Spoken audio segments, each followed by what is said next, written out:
Greetings, family. This is Amenti the Awakener, Amenti the Oracle. And I just wanted to take a moment to actually share something that's really, truly on my heart. In this moment, I'm learning about the importance of being vulnerable and the importance of just sharing purely from where you are. We're all here to share our experiences because, in the sharing of those experiences, we create opportunities for revelation and for truth and connectedness. We are all human and we're all going through this experience. And so, when we're going through our healing, it can be important to share what it is that we're going through so that it can help us and others. And for me, I am taking this moment to be present with my feelings and my emotions and share them with you because it was a great healing for me what I received.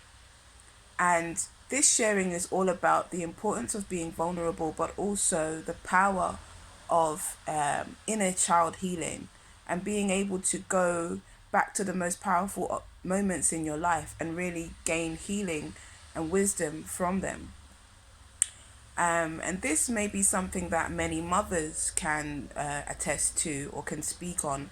And so I'm going to speak on my experience as a mother and as a child as well, the inner child. And so yesterday was the 16th birthday of my eldest daughter. And I contacted her to say happy birthday and, just to be present with her and celebrate her and share with her. But at the same time, I was a bit frustrated because my house was a mess.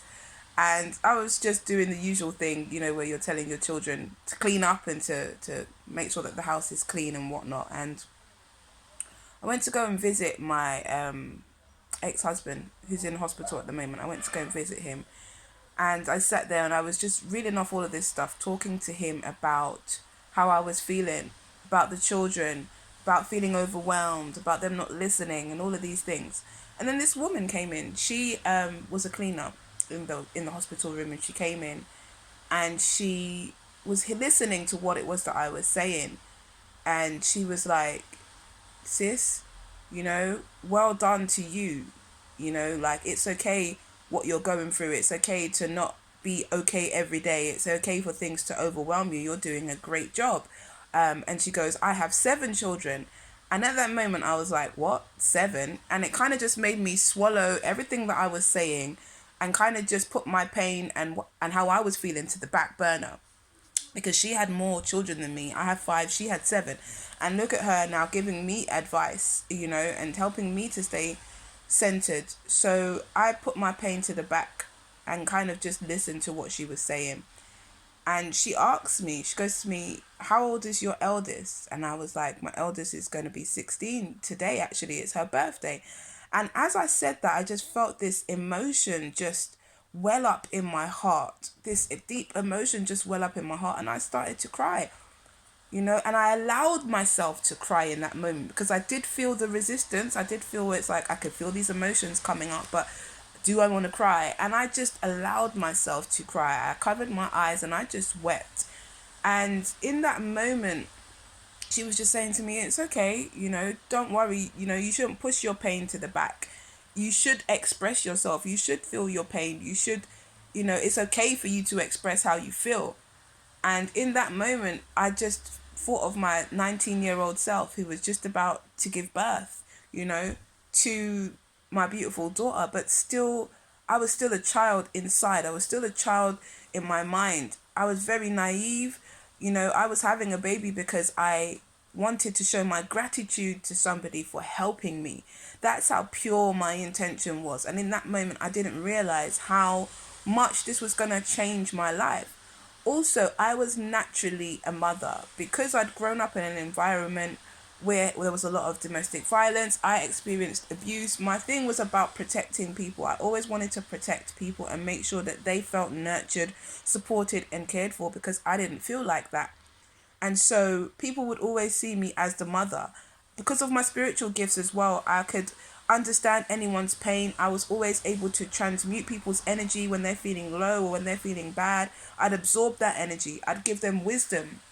And being an oracle, I was just connected to divine wisdom. I was able to give people words of comfort and understanding and compassion. Even those who oppressed me, even those who abused me, mentally, spiritually, and physically and sexually, I still had this unconditional love. And because there had been moments in my childhood where I'd felt unloved, unnurtured, abandoned, and felt like people weren't there for me when I needed them, I made it my life's purpose and mission to be there for other people. And so in this moment where my best friend, who became my partner, had helped me and supported me in my journey, I felt indebted to him and wanted to give him something of value to show how grateful I was. But I wasn't ready to be a mother. I still needed to be mothered. I still needed a mother myself. It was only because I was so used to just being a mother in every situation and trying to nurture the inner child, my inner child, in other people. I just became this mother archetype, but I didn't learn what it was like to be a mother. So to now be 19 and still needing nurturing and mothering for myself, and now giving birth to a mother, giving birth to a child and becoming a mother, giving birth to the mother in me, it was quite daunting. And because the situation wasn't ideal, I did not necessarily have my mum around during the pregnancy. I felt very isolated. I felt very confused, and I felt very overwhelmed by the situation. And I realized in that moment that I hadn't expressed that to anybody because I didn't want people to think that I wasn't coping, or I didn't want people to think that I wasn't good enough as a mother. But I had moments where I felt like I was going to die. I felt like I was not good enough. I was scared. I was traumatized. But I had adopted this way of just acting like everything was good and seeing the best in all situations. But I realized how disconnected that made me feel about my own pain and about my own feelings. I then went on to have another 4 children, and that vibration was still the same in terms of me wanting to do the right thing by other people. It wasn't a choice that I was making because I had just been so used to being this nurturer to other people. I fell into that role and didn't really realize that I still needed to be nurtured and I still needed to be loved. As much as I was able to love and nurture other people, I found motherhood difficult. I really felt it difficult to accept that I was now a mother responsible for these lives. I felt it difficult to accept that I felt trapped. I felt tethered to the experience. And so when I was crying yesterday, I realized that I was crying for my 19-year-old self. I was crying because of all of the things I knew that she was going to go through.